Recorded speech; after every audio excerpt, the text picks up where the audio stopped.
ಆತ್ಮೀಯ H16 news ಅರ್ಥಾತ್ ಹೇ ಸೀತಾರಾಮ್ಗೆ ಸ್ವಾಗತ. ನಾನು ನಿಮ್ಮ MI ಅಥವಾ ಮಲ್ಲಪ್ಪ ಜೂತ್ ಅವರು. ದೇವೇಗೌಡರು ಸ್ಥಾನಿಕ ಚುನಾವಣೆಗಳನ್ನು ಸ್ವತಂತ್ರವಾಗಿ ಮಾಡ್ತೀವಿ ನಡೆಸ್ತೀವಿ ಅಂದ ತಕ್ಷಣ ಬಿ ಜೆ ಪಿಯಲ್ಲೂ ತಲ್ಲರ ಮೂಡಿಸಿ ಅವರು ಒಂದು ರೀತಿಯಿಂದ ನಾವು ರೆಡಿಯಪ್ಪ ಅದಕ್ಕಿಂತ ಕರಾರಿಲ್ಲ ಅಂತ. ಅದರಲ್ಲೂ ಮುಖ್ಯವಾಗಿ ಈ ಯಡಿಯೂರಪ್ಪನವ್ರಿಗೆ ಒಂದು ಹಾದಿ ಮತ್ತೊಂದು ಸಿಕ್ಬಿಡ್ತು ಅಂತ ತಮ್ಮ ಶಕ್ತಿಯನ್ನು ತೋರಿಸೋದಕ್ಕಾಗಿ.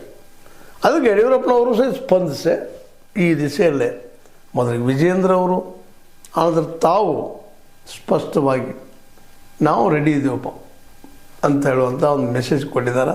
ಮತ್ತು ನಿಜವಾಗಿ ಇದು ಯಡಿಯೂರಪ್ಪನವ್ರಿಗೆ ಒಂದು ಚಾಲೆಂಜ್.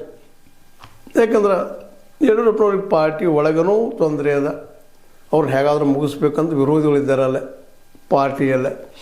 ಅದರಲ್ಲೂ ಯತ್ನಾಳರಂತೂ ಸ್ಪಷ್ಟವಾಗಿ ಹೇಳಿದ್ದಾರೆ, ಇವ್ರು ಹೊರಗೆ ಹಾಕಿದ್ರೆ ನಾನು ಬರ್ತಾನೆ ಅಂತೇಳಿ. ಅದಕ್ಕೆ ಯಡಿಯೂರಪ್ಪನವ್ರು ಬಿಟ್ಟಿಲ್ಲ, ಅವ್ರು ಬರ್ತಾನೆ ನಾನು ಇರೋದಿಲ್ಲ ಅನ್ನುವಂಥ ಮೆಸೇಜ್ ಕೊಟ್ಟಿದ್ದಾರೆ. ಹೀಗಾಗಿ ಈಗಾಗಲೇ ಯತ್ನಾಳರನ್ನ ಪಾರ್ಟಿಯಿಂದ ಉಚ್ಚಾಟನೆ ಮಾಡಿದ್ದಾರೆ ಆ ಮಧ್ಯಾರೆ.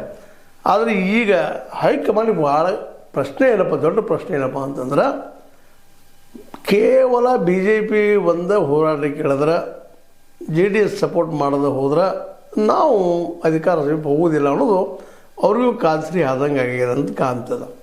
ಅದಕ್ಕಾಗಿ ಯಡಿಯೂರಪ್ಪನವ್ರನ್ನ ಹೋಗಂತೇಳಿಲ್ಲ, ಆದರೆ ಯಡಿಯೂರಪ್ಪನವ್ರು ತಮ್ಮ ಕೆಲಸ ಸ್ಟಾರ್ಟ್ ಮಾಡಿಬಿಟ್ಟಿದ್ದಾರೆ. ಇದರ ಅರ್ಥ ಯತ್ನಾಳರಿಗೆ ಬರ್ಕೊಡೋದಪ್ಪ ಏನು ಅವಶ್ಯ ಇಲ್ಲ ಅನ್ನುವಂಥ ಮಾತ.